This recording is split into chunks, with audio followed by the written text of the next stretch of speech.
আজ আমরা সমুদ্রের মলা মাছ রান্না করব। তার জন্য প্রথমে হলুদ লবণ দিয়ে মাছটা মেখে ভেজে নেব।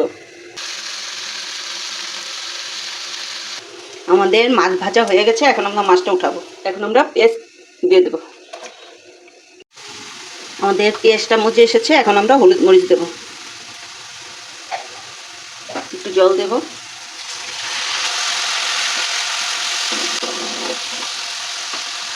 একটু টমেটো পিউরিটা দেবো, হাফ চামচ ধনে গুঁড়ো দেবো আর হাফ চামচ জিরে গুঁড়ো।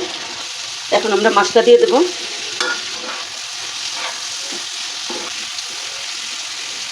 আর একটু জল দেবো, আর একটু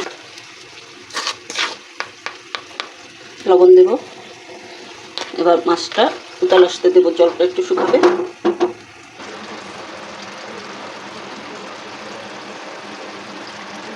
এটা শুকিয়ে এসেছে, আমাদের মাছ হয়ে গেছে। এখন আমরা কয়টা কাঁচামরিচ দেবো আর একটু ধনেপাতা দেবো।